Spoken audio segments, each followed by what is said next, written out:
So, welcome to the Leadersmith podcast. In this episode, I'm going to be talking to Mike of Mike's Weather Page. This is going to be really eye-opening and for a different reason than what you'd think. Stay tuned. In a world of incompetent bosses, micromanagers, and petty tyrants, you are listening to The Leadersmith. Now, here is your host, Darren Gerdes. So in this episode, we're talking to Mike of Mike's Weather Page. If you do not know Mike's Weather Page, you ought to know Mike's Weather Page. I use it religiously. I live in North Charleston. We get hurricanes pretty much every year.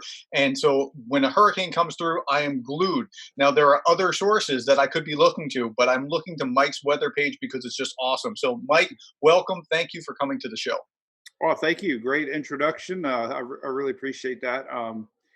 It's cool to know that the website's used and it's become a good resource for a lot of folks. So thank you.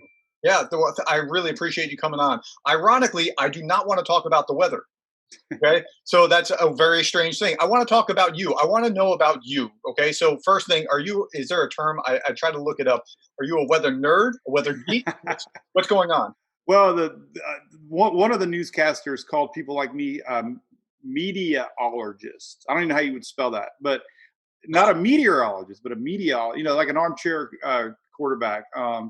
So I guess I tweaked my website around a lot in Facebook and stuff to make it unprofessional as possible, so that there's no officialness to what I do. So it's kind of I'm a blogger is what I'm getting at. I found out that's kind of what I am. I'm a blogger. I talk about the weather, and I stick with that one. Okay, so tell me about your background. How did you get started doing this? Well, growing up in Florida, my family here their whole lives pretty much.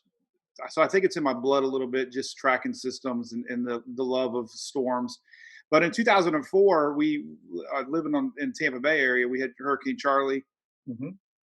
I was going to USF and learning a little bit about HTML, and I could not find any graphics on the internet. It was driving me crazy trying to find spaghetti models and radars and satellites. So I was like, oh, maybe a little page, and I made me a page, Mike's Weather Page. And I shared it with friends and family for like 2-3 years and never advertised. I mean, nobody knew where it was. It was a hidden domain. And I just wanted to compile all my interesting links and stuff that I couldn't find on one source, and it's crazy. Here it is. What 2020? That was how many years ago? And it's still kind of the same concept. It's just a one-stop shop to go to. And I always, every day, I'm tweaking, adding links.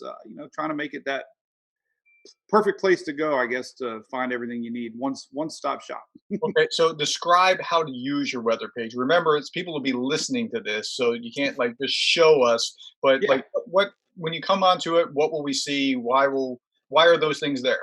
Okay, well, I think majority of people like pictures, so I'm pretty good about finding the current, and let's say the current National Hurricane Center graphics if there's a storm. I'll put the current spaghetti models, intensity models, current satellite.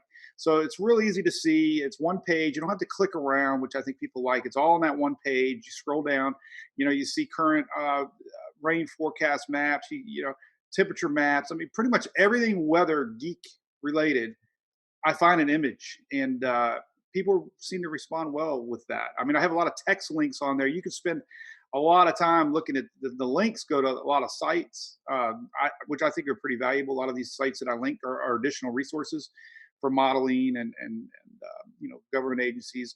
But as far as the page goes, it's picture friendly, and you can pretty much see what you want by just seeing the pretty pictures. Right. So when I look at your page or when I watch your live feeds, which you put out, how often do you put out the live feeds?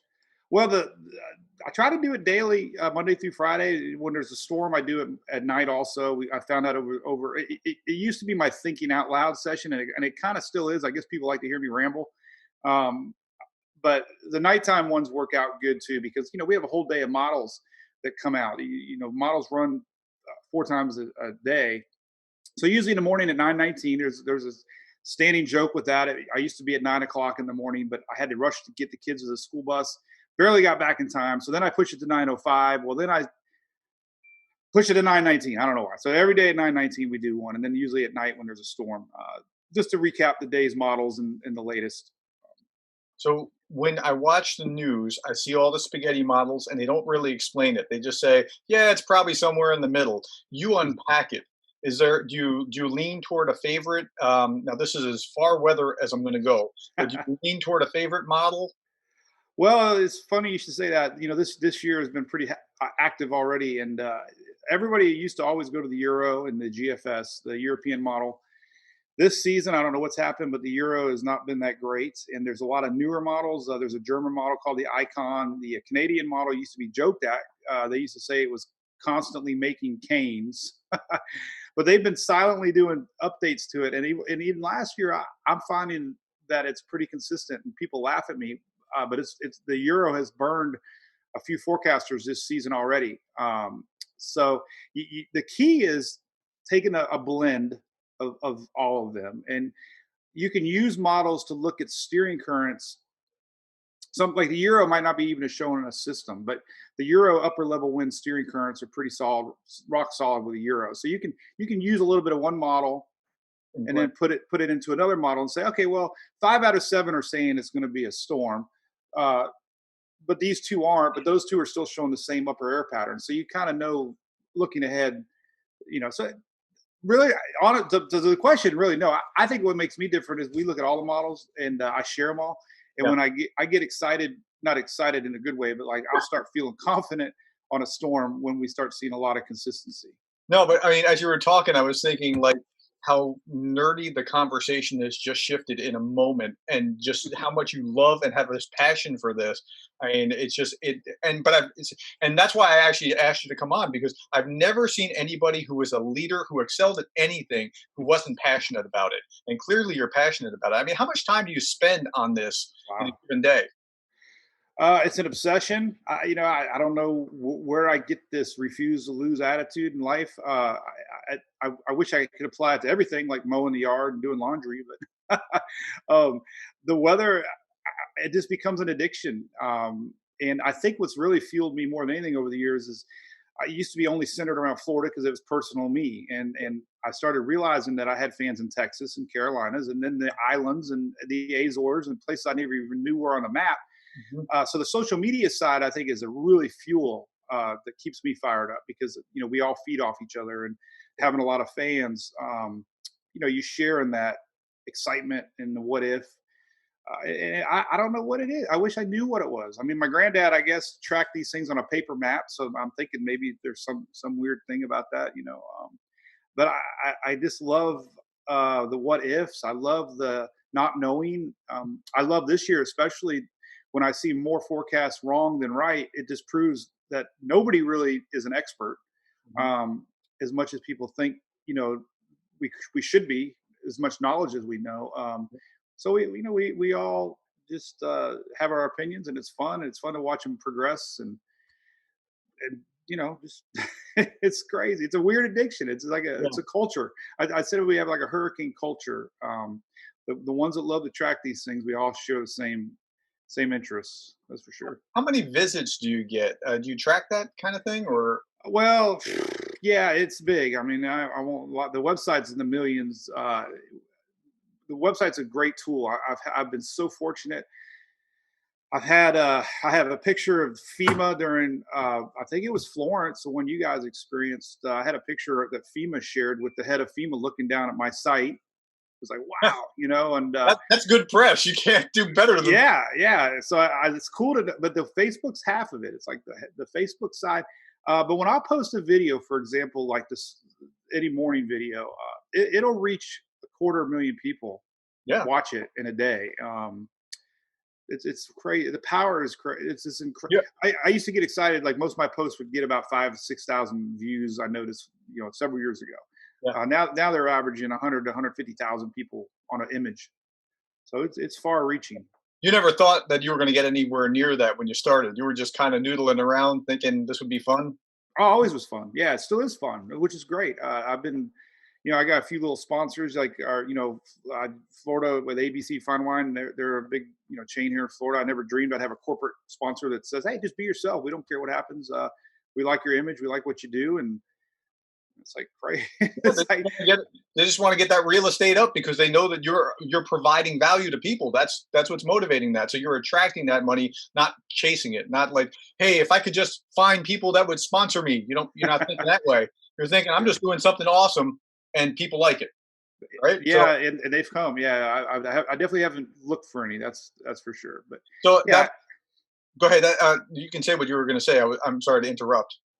no, I'm just saying that's what's been really neat about this ride. It's doing shows like yours, and local radio here in Tampa now has me doing a little skit Wow. every day, and yeah, I've been very blessed and humbled by this Yeah. crazy But ride. And I have friends who love it, and word of mouth is the best advertisement. And no, you've got to go look at Mike's page. And what's that? And that's how I found it. And I have then become an advocate. It's like spreading a contagion.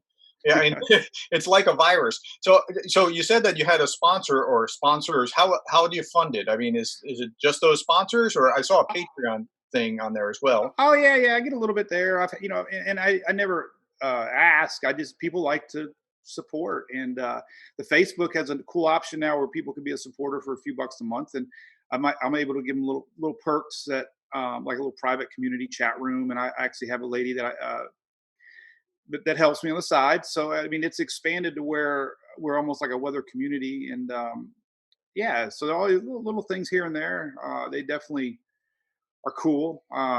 Don't I don't do it for that, obviously, but Sure. it's cool that Facebook is offer that because people have asked. They're like, "Hey, we throw you a few bucks," and Yeah. it's neat. No, no, no. It's It's your passion driving it. Clearly, it's your passion that's driving it. Okay, so just last couple of questions. yeah. What have you learned over this entire experience? I mean, what's really been like, wow? I don't mean about the weather itself. I mean about the process that you've gone through in doing this. Um, one I think is keeping yourself real. It's easy with storm chasing and weather forecasters to show emotion with systems, and get excited when there's one, and you forget that people's lives are going to change. And so I think the number one compliment I've got is I'm usually calm and usually neutral. So I've learned to not get so animated when there's a storm, because I get excited because there's something to track, but it also makes it look like I'm excited if there's a storm. So and I know a lot of TV Mets and national weather shows get a lot of criticism for overhyping. So one thing I guess I've learned is not to hype. The Facebook side, it's just been a constant. I think sharing family, people really like that. I'll post random stuff on my kids and our trips, and Mhm. that's been Yeah, a they get good to know you. thing. Yeah. Yeah, yeah, and I don't care. I love it, and I've learned never to mention politics. No, no, no. That's got me in trouble. Not even meaning to. So, That's funny.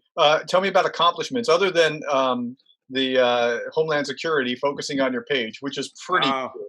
Any other accomplishments where you got it right? And well, I do get humbling emails all the time. Just this year alone, we just had ECE had come up, and I had a lot of folks in Oak Island message me. They took my advice and prepared, and there was pictures of locals that were laughing at the media, that were hyping it. So I get a lot of these great after storm messages from people like Michael, for example. A lot of people in the Panhandle. The mayor of Lynn Haven said, that I had the best coverage, and that kind of stuff means a lot. That people are actually, yeah, not say. They always say I saved their life. I mean, that's a stretch, but to them, I might have, and that's cool to know that somebody's lives were, I helped them make a decision. you never know. I mean, there are people that have made decisions that probably have saved their lives just because they've, wow, he said this. I better take this. I wouldn't discount that. I think there's something to that. Well, yeah, thanks. And I guess the other cool stuff over the years, like Hurricane Hunters sent me a patch, and I framed it because apparently they look at the site a lot. So that meant a lot that they're out of Florida and that they're looking. And I still feel like a little dog, and I'm always want to be the little dog. So I guess the last compliment I'll mention is just having local Mets here in the Tampa Bay area praise what I do, and even like I said, the government officials, and even the National Weather Service has a link of credited weather sites, and somehow I found fans sent it to me that they list Mike's weather page as an accredited site that uses NOAA and National Weather Service graphics, and Mike updates frequently on the tropics. So I was like, whoa, man! So a government linked weather site is, you know, posting, and that's a huge accomplishment because there's a lot of hype out there. There's a lot of anybody can start a weather page, and I see it all the time when there's one particular model run that might show a Cat 4 in the Gulf. You're going to get a lot of likes and you're going to get a lot of shares, and that thing spreads across the internet like wildfire. So, they have to worry about these armchair meteorologists, sharing unreliable information. So, I think having that trust over the years that I haven't done that is cool, and I have to remember that. Yeah. Like go back to the hype thing. So Yeah. So this show is all about leadership. I was trying to explain to my daughter because she wanted me to ask leadership kind of questions. And I said, no, no, no. You got to understand this is a little different. Like you might have a philosophy of leadership, and that's fine. If you want to share that, you can. But you're not as much of an organizational leader as you are a thought leader, an expert that people look to. So that is as much leadership as somebody that's a CEO. It's just in a different way. You're affecting people at more of a distance. And like you said, hundreds of thousands, if not millions, depending on the time, are listening to you. Does that ever feel like a burden? Yeah, and that's been asked before. It does for an instance, and then I get lost in my little world. So it does scare me that I'm going to change or the amount of people listening. But so far, it's so good. I think I've learned to keep it real, and I stress the importance that it's not official. So people tend to know that.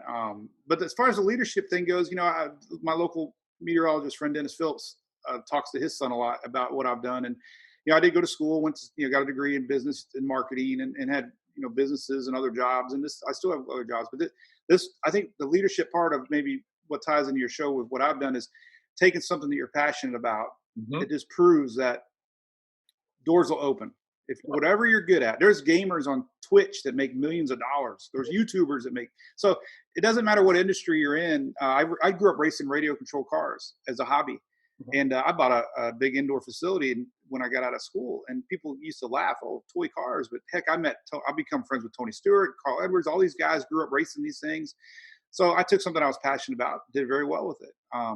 So it doesn't matter what you're involved with, as long as you just do it, be consistent, and as long as you love what you're doing, you're going to make something out of it, Yeah, and that's exactly why I had you on the show. You anticipated exactly how I was going to close things out. So I could just stop here, but I'm not. I love to talk. I always end the show with a quotation for contemplation. That's just part of the package. And this one's from Maya Angelou. She said, "You can only become truly accomplished at something that you love. Don't make money your goal. Instead, pursue the things that you love, and then do them so well that people can't take their eyes off of you." And that's exactly what you're doing. You're doing it so well that's exactly. I mean, when the storm's coming, I'm tuning in. And a leader, by definition, is someone that others follow. And by that definition, you are a leader. You're clearly a leader. And thanks for sharing your experiences with us and with others, because your experience is way beyond the weather. I mean, you talked about the weather, but it's not just that. Just like you said, it's inspiring other people to take those passions and do something with that. In my show, I usually end with a tagline where I say, "Look, I'm trying to help you become the kind of leader that you would want to follow." Right, and that's important. Other people in other unrelated fields are going to hear this, and they're going to be inspired to pursue their passions. So I'm really grateful that you're here. I love it. Tell listeners for me again how to find your page. It's Mike's weather page, but it's also spaghettimodels.com. Is it the name? Right? Yeah, the cool thing about Google nowadays, you can misspell spaghetti a million times and it'll find my site, because I still have a hard time. But if you just Google Mike's weather page, luckily it'll pop up. I mean, I'm on Twitter, Facebook, and Instagram now. So there's a big audience all around us. But yeah, it's an easy thing to find. And I love that I kept the name Mike's, because I always joke about it. There's no officialness to it, and it just keeps it casual, Yep. It's a good time. Yeah, I still don't. I look back at 2004 when I started this, and here I'm looking at the calendar now. I'm like 2020. Wow, and I still love doing it. So my daughter wanted to know if you had any superpowers for prediction, and I told her I'm not going to ask you that. And the reason is, I'm going to ask you afterwards, after we turn off, because I don't want to, reveal your secrets of, Yeah.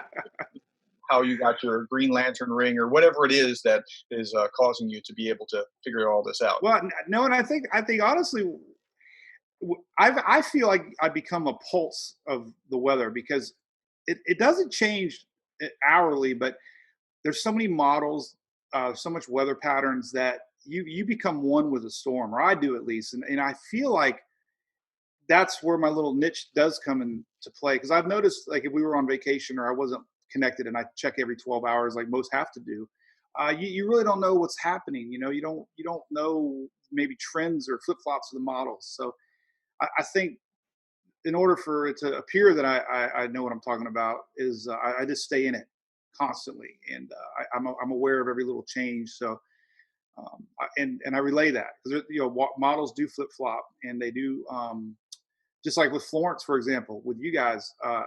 It was a Cat 4 out in the Atlantic, and it was making all the news headlines. Category 4 Florence heading to the East Coast. Well, they didn't tell you that almost every model had a weakening to a 1, or it was going to stall and be a huge rain threat. So the headlines are really, catchy a lot, and they overhype the wrong thing. And a lot of the fans told me that, I prepared them for this. We saw that flooding situation occurring, and none of the news really even talked about. All they cared about was a landfall. Category 4. Once it got to be a Category 2, they stopped talking about it. Category 1, it was like, it's not news anymore. But it was bigger news with the flooding up that way.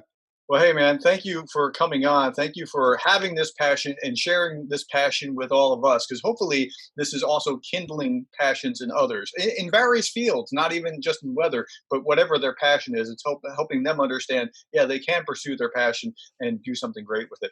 Thank you so much. You're a leader, and we really appreciate your time. Well, thank you very much.